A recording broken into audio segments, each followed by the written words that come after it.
أعوذ بالله من الشيطان الرجيم بسم الله الرحمن الرحيم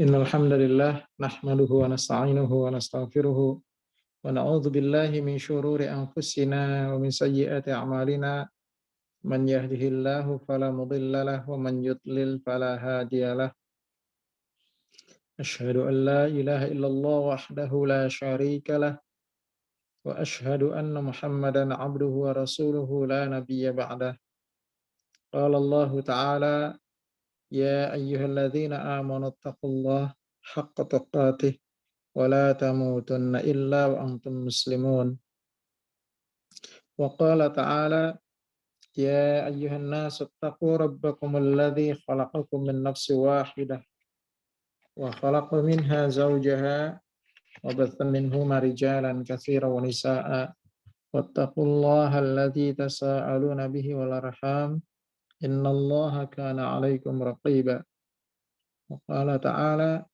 يا أيها الذين آمنوا اتقوا الله وقولوا قولا سديدا يصلح لكم أعمالكم ويغفر لكم ذنوبكم ومن يطع الله ورسوله فقد فاز فوزا عظيما فإن أصدق الحديث كتاب الله تعالى وخير الهدى هدى النبي محمد صلى الله عليه وسلم وشر الأمور محدثاتها وكل محدثات في الدين بدعة وكل بدعة ضلالة وكل ضلالة في النار أما بعد. Kaum muslimin dan muslimat rahmatullah Allah Subhanahu wa taala. Alhamdulillah, puji dan puji syukur kita panjatkan kehadirat Allah Subhanahu wa taala. Salawat dan salam semoga selalu terlimpah kepada uswah dan qudwah kita Nabi Muhammad sallallahu alaihi wasallam dan juga kepada para sahabat beliau ridwanullah alaihim jami'a, keluarga dan kerabat beliau yang saleh dan salehah serta seluruh umat beliau yang mengikuti jejak beliau dengan baik. Alhamdulillah,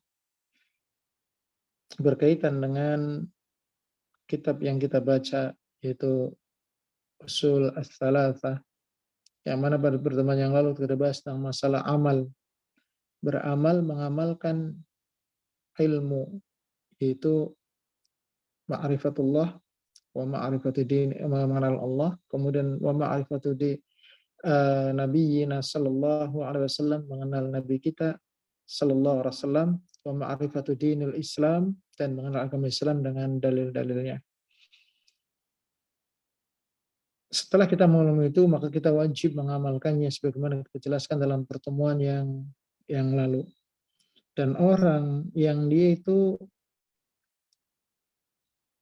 memiliki ilmu, telah mengetahui bahwasanya Allah adalah Rabb-nya, mengetahui bahwasanya Muhammad sallallahu alaihi wasallam adalah nabinya, dan mengetahui bahwasanya Islam itu dibangun di atas dalil dan wajib untuk dilaksanakan, kemudian dia tidak melaksanakan, maka orang tersebut diserupakan oleh Rasulullah sallallahu alaihi wasallam seperti orang-orang Yahudi. Orang yang memiliki ilmu, memiliki pengetahuan tentang masalah agama, kemudian tidak diamalkan, maka dia adalah serupa dengan orang-orang Yahudi. Adapun orang-orang yang dia itu semangat untuk mengamalkan apa yang dia inginkan, atau dia semangat untuk beramal, tapi tidak didasari dengan ilmu, maka dia seperti orang-orang Nasara.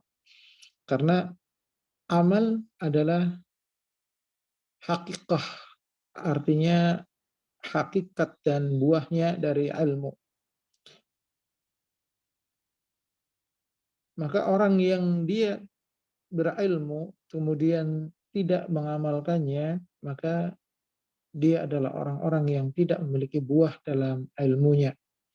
Maka para salaf di zaman dahulu mereka berkata, kami tidak memandang seseorang itu memiliki ilmu sampai dia mengamalkan apa yang dia ketahui, apa yang dia ilmui. Ya. Dalam hal ini, amal itu memiliki dua syarat agar diterima oleh Allah Subhanahu wa taala. Syarat yang pertama adalah ikhlas karena Allah Subhanahu wa taala. Syarat yang kedua adalah mutaba'ah, mengikuti sunnah Rasulullah sallallahu alaihi wasallam. Dua syarat ini harus bersamaan. Artinya seorang yang dia itu sangat ikhlas kepada Allah Subhanahu wa taala, tapi amalannya tidak didasari dengan sunnah Nabi Shallallahu Alaihi Wasallam, maka pasti tertolak. Demikian juga sebaliknya, orang yang dia itu uh, sangat mengikuti Rasulullah Shallallahu Alaihi Wasallam dalam amalnya, tapi tidak ikhlas karena Allah Subhanahu Wa Taala, maka orang tersebut juga tertolak. Maka harus dua-duanya. Oleh karena itu, Fudail bin Iyad dia berkata ketika menafsirkan firman Allah Subhanahu Wa Taala dalam surat Al-Mulk, "Walladzi khalaqal mauta wal hayata liyabluwakum ayyukum ahsanu amala." Surat Al-Mulk yang kedua.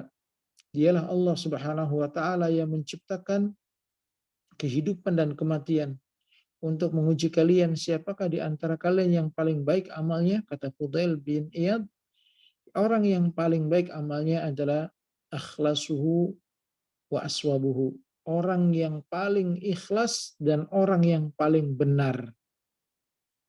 Maka kemudian orang-orang bertanya kepada Fudail bin Iyad, apa yang dimaksud amalan itu ikhlas dan apa yang dimaksud amalan itu benar? Maka beliau menjawab, amalan itu ikhlas apabila ditujukan karena Allah Subhanahu wa taala, bukan karena yang lain. Dan amalan itu benar apabila sesuai dengan sunnah Nabi Sallallahu Alaihi Wasallam. Oleh karena itu, dua kedudukan, dua hal ini, dua rukun dari rukun amal itu, yaitu ikhlas karena Allah Subhanahu wa taala dan mengikuti sunnah Nabi Sallallahu Alaihi Wasallam, harus diperhatikan oleh setiap orang Muslim yang dia itu beramal kepada Allah Subhanahu wa taala. Di mana ikhlas itu menjadi bagian sangat penting, sehingga hampir-hampir setiap kitab-kitab fikih dan kitab-kitab hadis ya, sebagiannya menempatkan hadis tentang amal itu, tentang ikhlas itu pada hadis yang awal-awal. Hadisnya yang masyhur kita ketahui ya, dari Umar bin Khattab radhiyallahu taala anhu, Abu Hafiz Amirul Mukminin. Beliau berkata, sami'tu Rasulullah sallallahu alaihi wasallam yaqul, aku mendengar Rasulullah sallallahu alaihi wasallam bersabda, innamal a'malu binniyat, sesungguhnya amal itu sesuai dengan niat. Wa innama likulli imri'in ma nawa, dan segala perbuatan itu sesuai dengan yang diniatkannya. Faman kanat hijratuhu ilallahi wa rasulihi fajratuhu ilallahi wa rasulih. Barang siapa yang dia itu berhijrah, berpindah, beramal soleh itu karena Allah dan Rasulnya, maka dia akan mendapatkan sebagaimana karena Allah dan Rasulnya.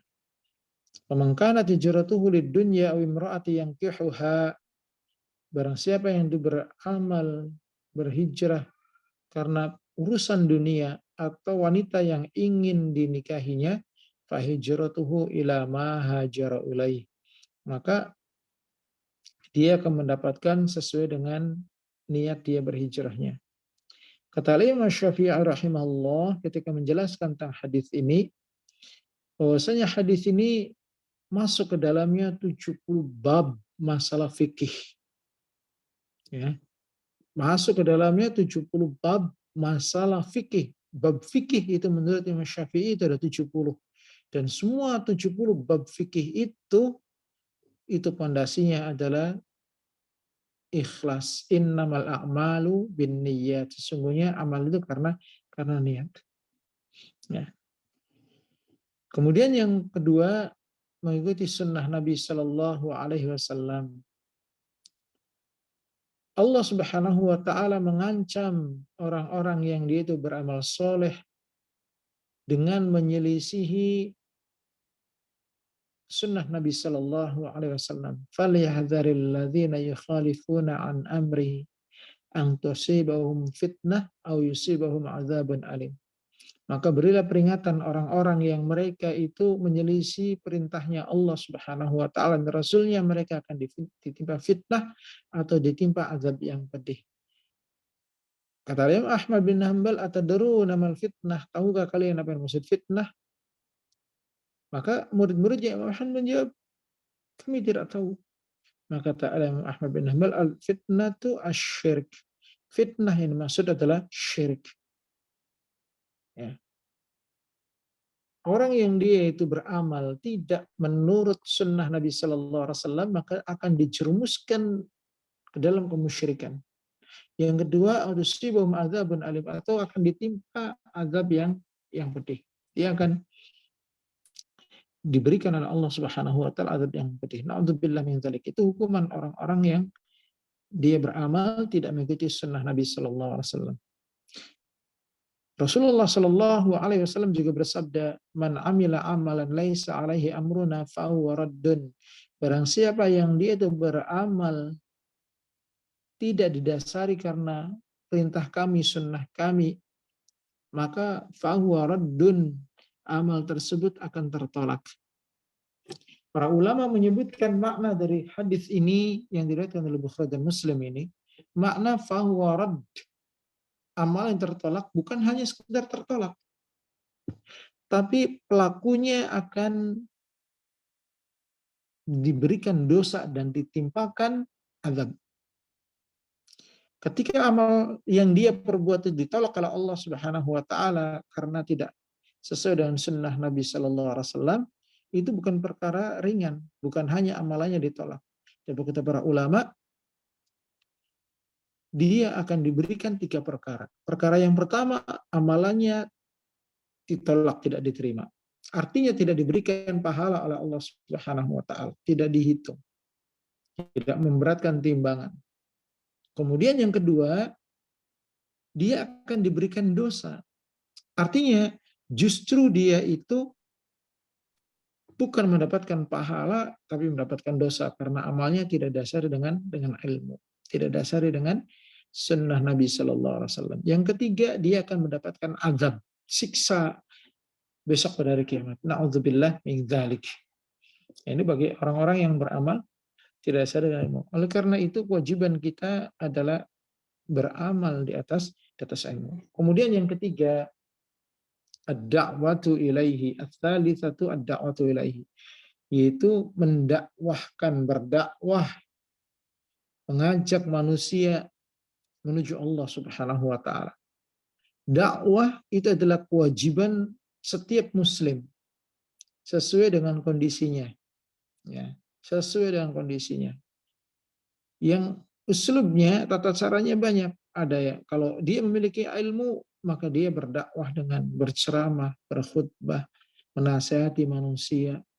Nah, kalau dia tidak memiliki ilmu yang cukup, mau berdakwah dengan hal, dengan kondisinya. Nah, bisa jadi dia hanya sekedar mengajak seseorang itu untuk datang ke majelis taklim, mencegah seseorang itu dari berbuat keji dan mungkar, atau mengajak seorang itu untuk melakukan sesuatu yang ma'ruf, atau mengajarkan seseorang itu bagaimana tata caranya ibadah kepada Allah Subhanahu wa taala. Itu banyak sekali. Ya, itu setiap kaum muslimin dia memiliki kewajiban untuk berdakwah sesuai dengan kemampuannya masing-masing. Akan tetapi dakwah ini ada batasannya, ya, ada batasannya. Artinya tidak boleh kita ini berdakwah mengajak kepada selain Allah Subhanahu wa taala dan Rasulnya. Jadi berdakwah itu wajib mengajak kepada Allah dan Rasulnya. Tidak boleh mengajak kepada yang lain. Tidak boleh mengajak kepada golongan, tidak boleh mengajak kepada pribadi, tidak boleh mengajak pada suatu kelompok, tidak boleh mengajak pada selain Allah dan Rasulnya. Wajib berdakwah itu mengajak manusia kepada Allah dan Rasulnya. Ya.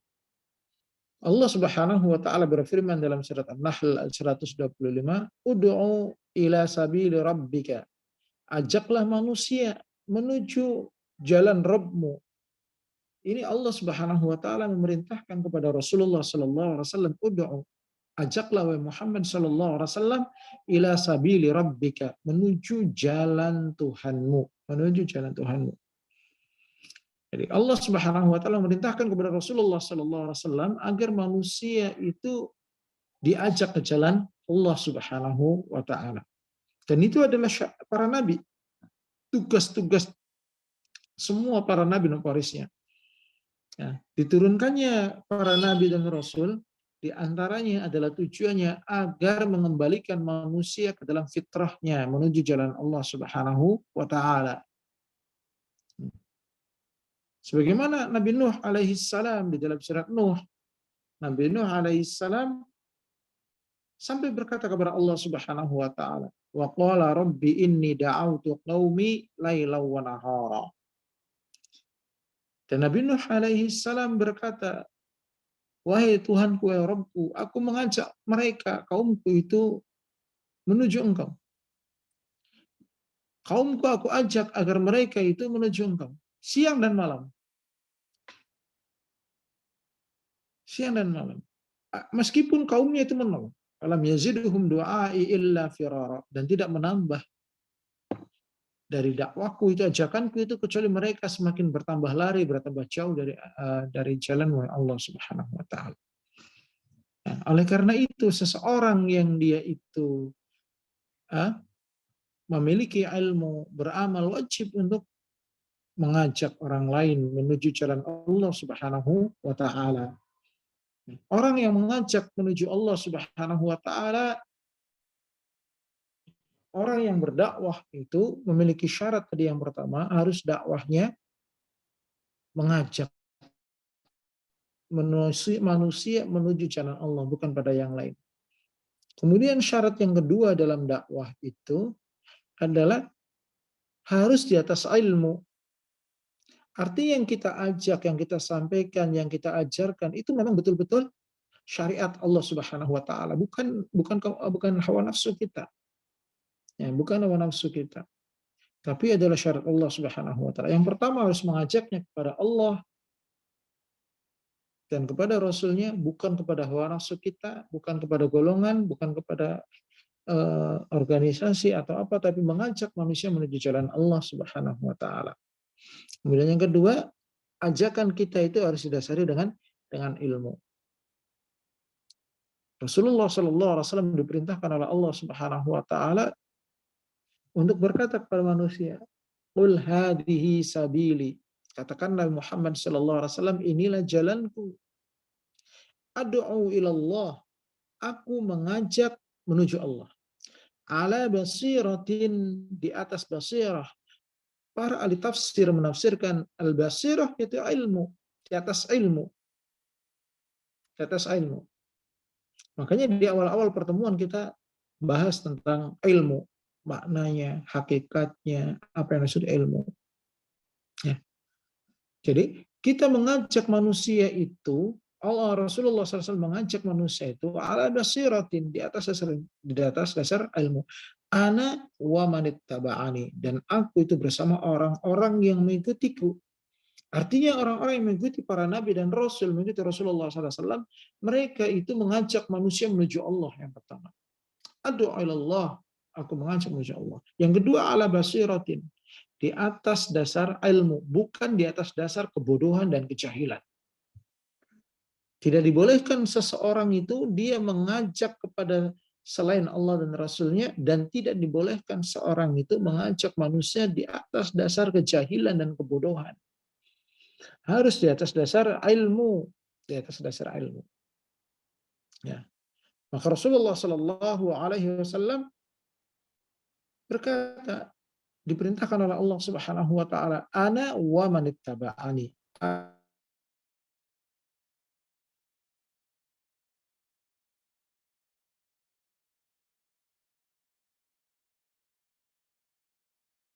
Termasuk dalam golongan orang-orang musyrik. Dalam surat Yusuf ayat yang ke-108. Dalam surat Yusuf ayat yang ke-108. Nah, ini dua syarat. Syarat yang pertama harus mengajaknya menuju Allah Subhanahu wa taala, yang kedua harus sesuai dengan ilmu. Adapun tata cara atau metode, ya, tingkatan-tingkatan marotibnya, marotib dalam dakwah itu, para ulama menyebutkannya ada 4. Tingkatan dakwah itu ada 4. Yang pertama adalah dengan hikmah, dengan kelemah lembutan, dengan dakwah hal, dengan dengan cara yang baik. Kemudian tingkatan yang kedua adalah dengan mau'izah hasanah, memberikan nasihat secara lisan. Ya. Kemudian yang ketiga adalah dengan berdebat. Yang ketiga adalah dengan berdebat. Kemudian yang keempat adalah dengan meninggalkan debat.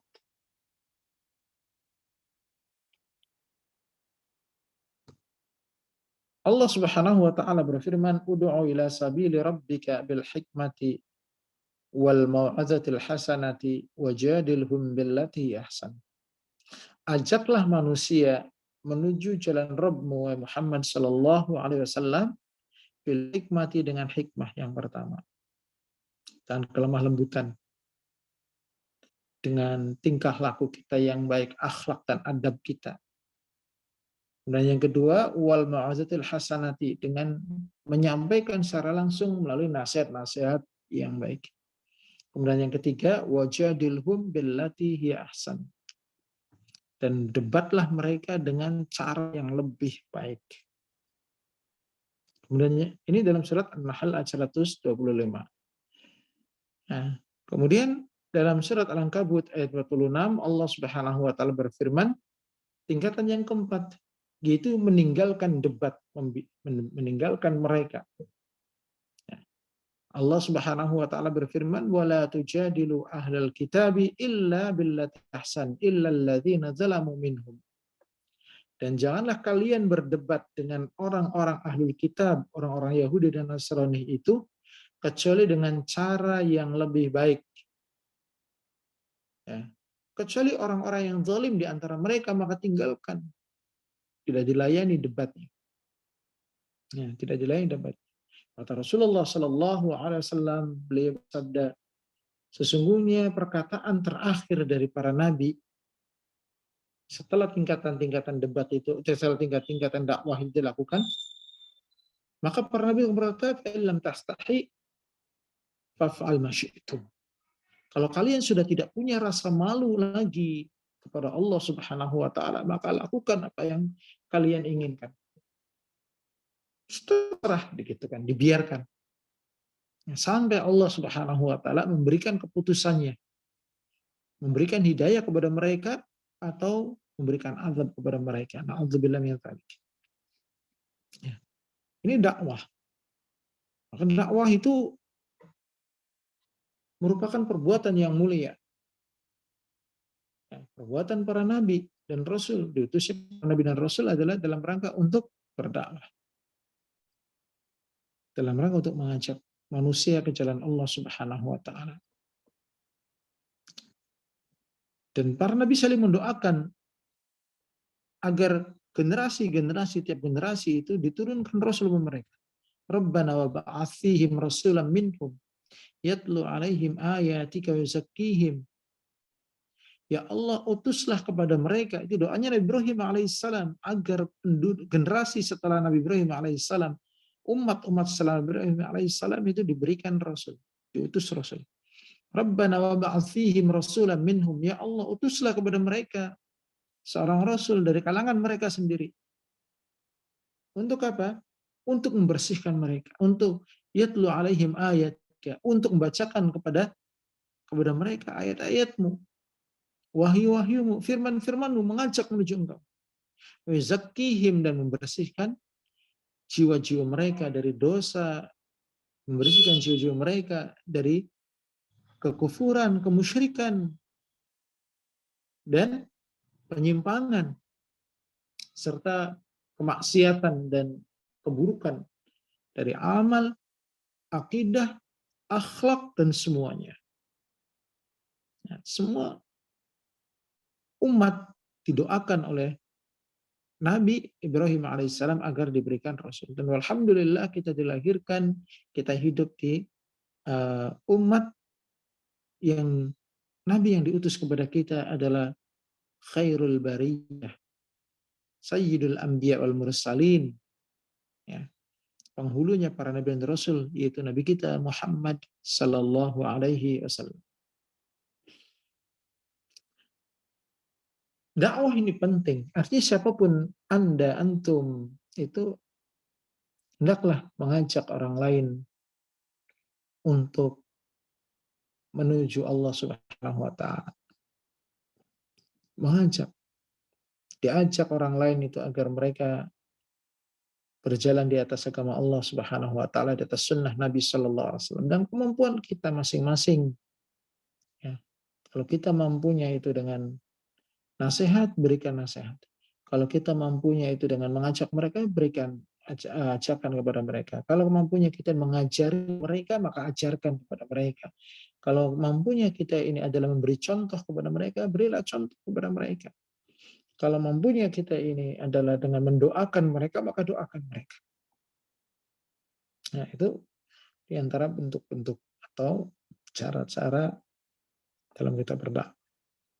Apabila kita ini mengajak manusia ke jalan Allah Subhanahu wa taala, Masya Allah, Allah Subhanahu wa taala janjikan bagi kita ini banyak kebaikan. Ketika perang Khaybar, Rasulullah Shallallahu alaihi wasallam memberitahukan kepada para sahabatnya bahwasanya bendera perang ini akan diserahkan kepada orang yang mencintai Allah dan Rasulnya. Allah dan Rasulnya mencintai mereka. Besok pagi. Maka ketika mendengar itu, para sahabat berbondong-bondong pagi-pagi itu untuk mendekat kepada Rasulullah Sallallahu Alaihi Wasallam, berharap bahwasanya bendera itu diserahkan kepada mereka.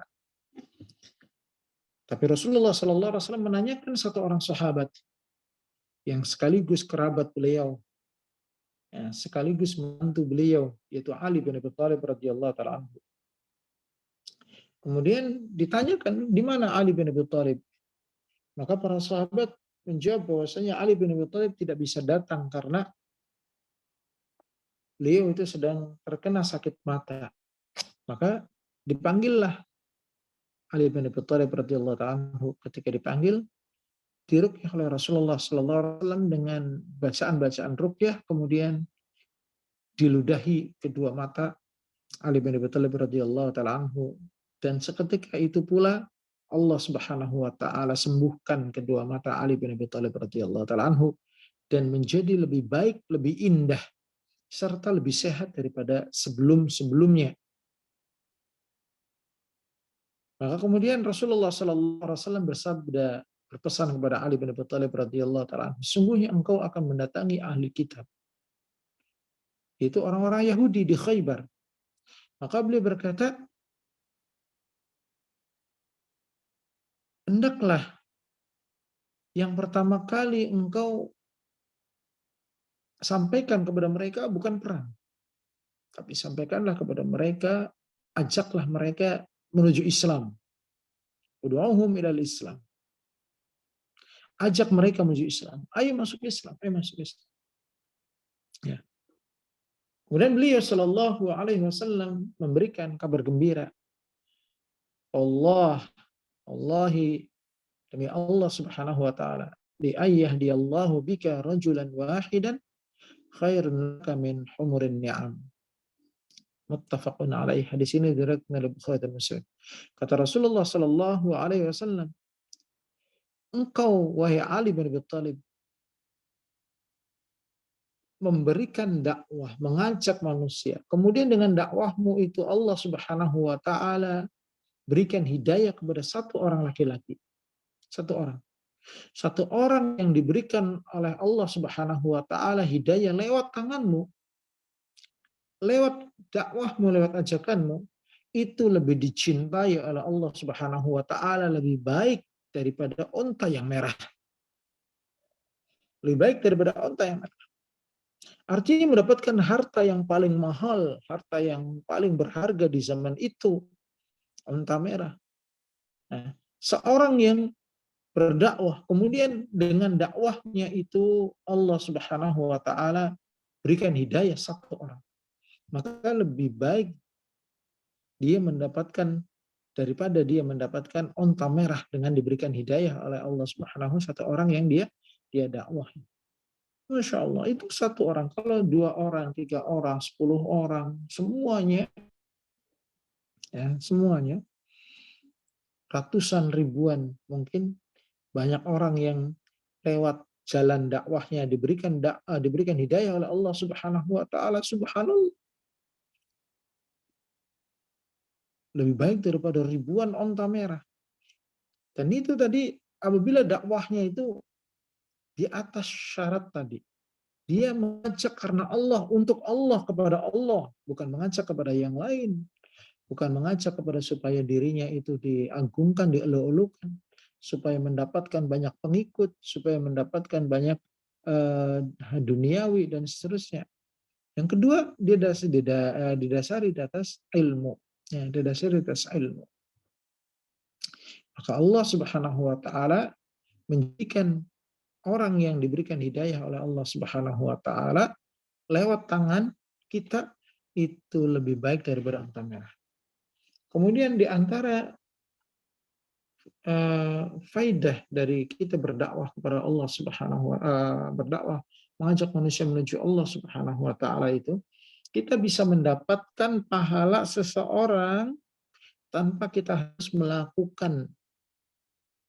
Ketika kita mengajak seseorang untuk menuju Allah Subhanahu wa taala, bertauhid di atas sunnah Nabi Shallallahu alaihi wasallam, menyelamatkannya dari kekufuran, kemusyrikan, kebid'ahan, kemaksiatan, menuju tauhid, menuju ketaatan, menuju taubat, menuju kebaikan.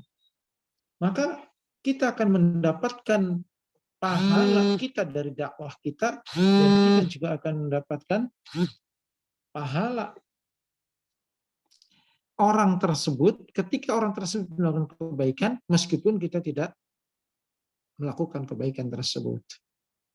Kata Rasulullah Shallallahu Alaihi Wasallam dalam hadis yang diriwayatkan oleh Muslim, beliau bersabda, "Man da'a ila huda." Barang siapa yang mengajak manusia menuju petunjuk, menuju Allah Subhanahu wa taala, menuju Rasulullah sallallahu alaihi wasallam, kana lahu minal ajri, maka dia akan mendapatkan pahala. Ya. Mithlu ujuri man ittaba'ahu, semisal pahala orang-orang yang mengikutinya, semisal pahala orang-orang yang menerima dakwahnya.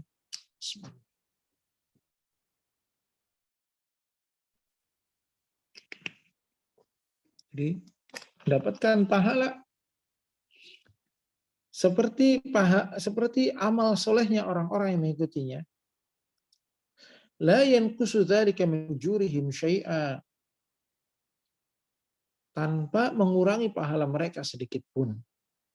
Jadi itu faidah mengajak seseorang menuju Allah Subhanahu wa taala, menuju petunjuk itu, maka ketika orang-orang yang kita ajak itu melakukan amal soleh, maka kita pun akan mendapatkan amal soleh mereka tanpa mengurangi pahala mereka sedikit pun.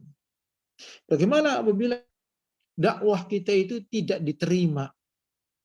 Artinya banyaknya orang menentang, banyaknya orang-orang yang menolak, memusuhi dakwah kita, maka kita tetap mendapatkan pahala dari dakwah kita.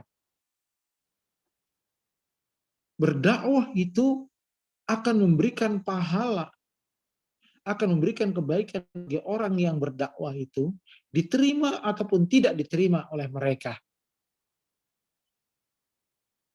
Orang yang berdakwah itu akan tetap mendapatkan pahala yang besar di sisi Allah Subhanahu wa taala dan mendapatkan keutamaan-keutamaan yang dijanjikan. Meskipun orang itu tidak diterima. Ya. Tidakkah kita mengetahui ada hadis Nabi Shallallahu Alaihi Wasallam dalam Muslim, kata Rasulullah Shallallahu Alaihi Wasallam, "Uridat alayya al-umam." Ketika aku Isra dan Mi'raj itu ditampakkan padaku umat-umat. Ya, ditampakkan umat-umat. Setiap nabi ditampakkan dengan umat-umatnya. Maka kata Rasulullah sallallahu alaihi wasallam, "Fara'aitun nabiyya wa ma'ahu rad." Dan aku melihat ada seorang nabi, pengikutnya nggak banyak. Pengikutnya itu hanya satu kelompok manusia. Yang namanya kelompok disebutkan oleh para ulama itu sekitar jumlahnya adalah belasan. Kurang dari 40, maka disebut ar-rahd. Kemudian beliau melanjutkan, wa ra'aitun nabiyya wa ma'ahu rajulan wa ma'ahu rajulun wa rajulan. Dan aku melihat ada nabi yang berdakwah tapi hanya diikuti oleh satu orang ataupun dua orang. Dan kita tahu umur umat terdahulu, umur nabi terdahulu itu panjang-panjang, tidak seperti kita, hanya sekitar 60, 70, 80, 90, 100. Para nabi terdahulu itu umurnya ratusan tahun. Ada yang 240 tahun, ada yang 300 tahun, ada yang 500 tahun, bahkan ada yang 950 tahun. Tapi yang mereka dapatkan dari dakwahnya itu hanya satu atau dua orang. Dan beliau sallallahu alaihi wasallam bersabda, "Wa ra'aitun nabiyya wa laysa ma'ahu ahad." Dan aku melihat ada seorang nabi yang berjalan sendiri, tidak ada seorang yang mengikutinya. Padahal beliau berdakwah ratusan tahun. Nah, dari sini maka kita pahami dakwah itu bukan mencari massa pada dasarnya, bukan mencari pengikut, tapi mengajak manusia ke jalan Allah Subhanahu wa taala. Oleh karena itu orang yang berdakwah dia akan diberikan pahala oleh Allah Subhanahu wa taala, diberikan kebaikan, diberikan kemuliaan, diberikan ketinggian derajat, diberikan berbagai macam janji-janji yang yang diungkapkan oleh Allah Subhanahu wa taala dalam Al-Qur'an dan Sunnah Nabi sallallahu alaihi wasallam, meskipun tidak ada orang yang mengikutinya. Sampai di sini baterai saya habis, tinggal 2%. Barangkali nanti nggak cukup untuk penutupnya. Ya. Kita akhiri. Wassalamualaikum warahmatullahi wabarakatuh. Waalaikumsalam.